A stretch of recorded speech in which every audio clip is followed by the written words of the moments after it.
about this Meek Mill situation, a real, grimy and unfortunate situation. Yeah, well, surveillance video down there in South Philly where Meek Mill's, grandmother lives at, and the video I see right there on the screen, you'll see what appears to be a white man who spray painted a racial remark on the side of her building there, which referenced the word white privilege.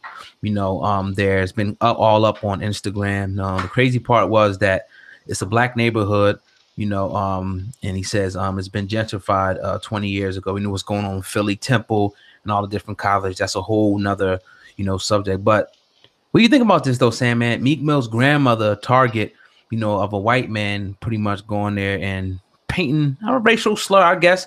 Oh, he ain't put no mask or nothing on, just walked straight up there and did it. What do you think about this? It's very disrespectful. It's something very unfortunate. You shouldn't want any woman, definitely an elder woman, to have to deal with any kind of disgusting act like that. That being said, this isn't our first rodeo, I'm sure, unfortunately. This isn't any of our first rodeo in Philly, you know what I mean, where she was probably subjected to plenty of racism. We've heard stories from our grandparents, our grandfather in particular, God rest his soul. Used to live in Philadelphia, Pennsylvania during the early 1920s, 30s, and 40s. So we got some great stories involved in that situation. But like you said, another story, another time. Not surprising. I think what was surprising to me, and you were talking about this early on before we started the podcast, was we're surprised she still lived there.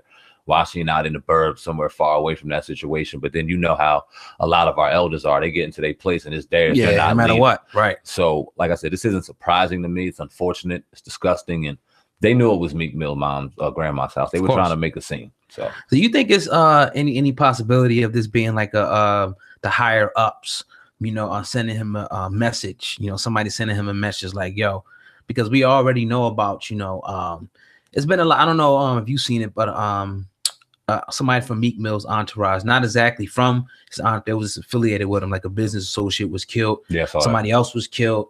Somebody named Dex Osama, and then everybody just saying like it's just big conspiracy around people being killed, around the Dream Chasers circle. Are they sending a message to Meek Mill to kind of back up from politics or whatever you're trying to do, or is this some crazy dude just wilding out? What do you think? I'm gonna put this on. It's a crazy dude with a phone that hears conversations like this, and not that we're stirring a pot or anything, because this is out there for everyone to listen and kind of get a gauge on. And we all know Meek Mill's on the forefront of prison reform, and he's very outspoken against that right now.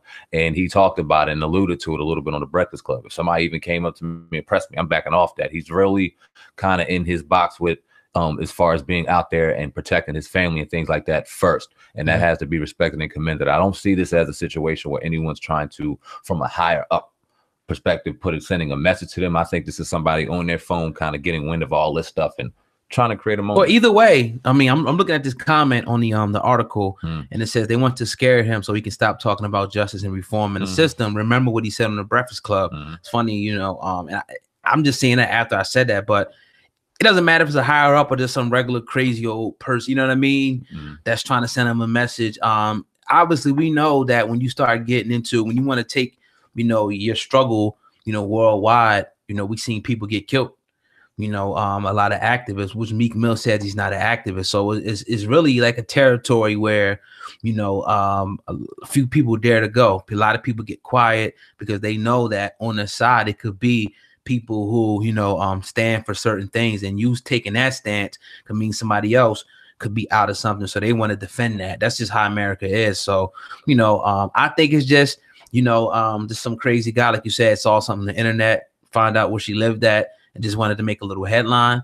But it definitely could be more, serious, definitely. Well, let me ask you this, God, do you think this is an isolated incident, or do you think this is a situation where there's going to be a pattern? And if that being said, do you think Meek Mill is going to back off a little bit from his stance and from his movement because of this and because of his statements on the Breakfast Club in various interviews? I doubt it because of this. Maybe if it heats up, if things begin to heat up, with him. I mean, we seen Michael Vick, Colin Kaepernick. I mean, this is something that people are subjected to in America. Serena Williams, Venus Williams, different racial slurs, people writing stuff. It happens more than it's actually reported, all around the country. Racism definitely still exists. So, I don't think it's going to back him up, but he has to understand that where he's going. I'm definitely not trying to discourage him. I want to encourage him to keep doing it because we need that somebody to speak up on that level. But you're going to have people who are going to try to scare you and move you off of that. But these dudes are supposed to be street dudes. So if somebody writing something on the wall, I mean, trying to scare you, come on, man. You know what I mean? Exactly. And that's what I was thinking. Come on, you can't let that shake you. And we both think this is an isolated incident. We'll see what happens. Yes, sir. But we're tuned into the Uncensored Truth podcast with your brother, Old God and Sandman. Today going.